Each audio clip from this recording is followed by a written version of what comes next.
Reading skill, level 9, unit number 1.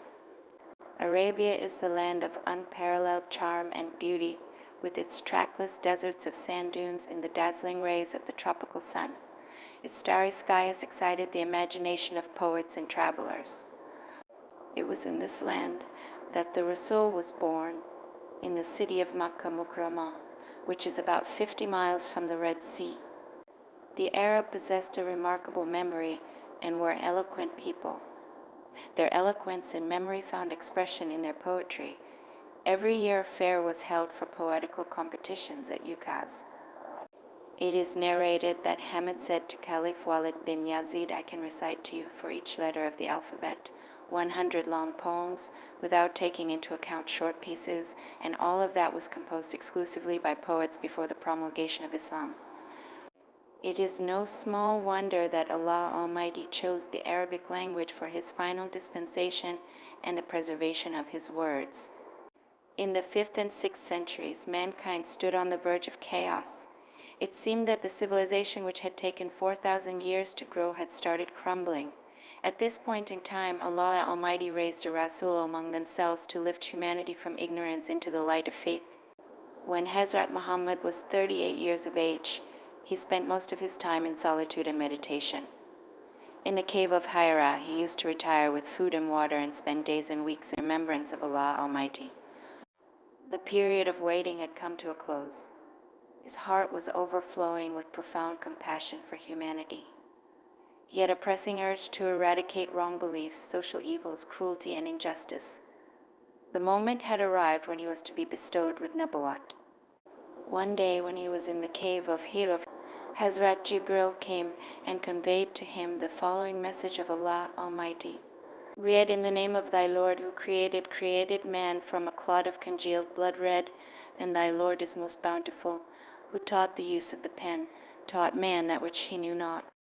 The revelation of the divine message, which continued for the next 23 years, had begun, and the Rasul had arisen to proclaim the oneness of Allah and the unity of mankind. His mission was to destroy the nexus of superstition, ignorance, and disbelief, and set up a noble conception of life, and lead mankind to the light of faith and divine bliss. Since this belief was threatening their dominance in the society, the pagan Arabs started to mount pressure on the Rasul and his followers. They wanted them to renounce their cause and take to idol worshipping. On one occasion, they sent a delegation to the Rasul's kind and caring uncle, Abu Talib. They told him to restrain the Rasul from preaching Allah Almighty's message or face their enmity.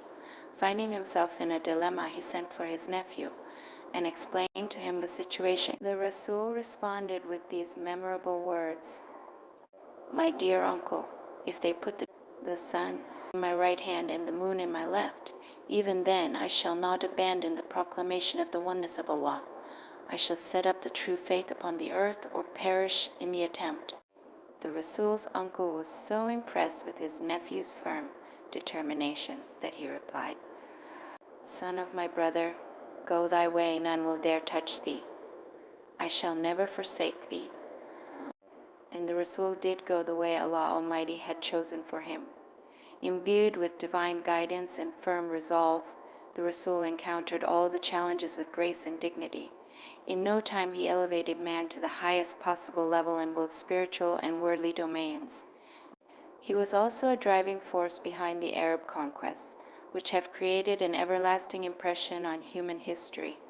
No wonder he is universally acknowledged as the most influential figure in history.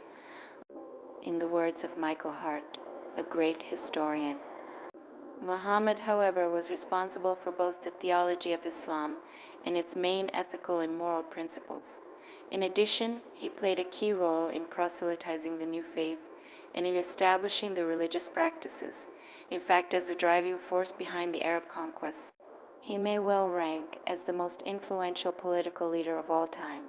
The Arab conquests of the 7th century have continued to play an important role in the human history, down to the present day. Such a thorough transformation of man and society owes to the Rasul's deep faith in Allah Almighty, to his love for humanity, and to the nobility of his character. Indeed, his life is a perfect model to follow. In reply to a question about the life of the Rasul, Hazrat Aisha said, "His morals and character are an embodiment of the Holy Quran." The final word about the Savior of mankind in the Holy Quran is, "O Nabi, surely we have sent you as a witness, and as a bearer of good news and as a warner, and as the one inviting to Allah by His permission, and as a light-giving torch."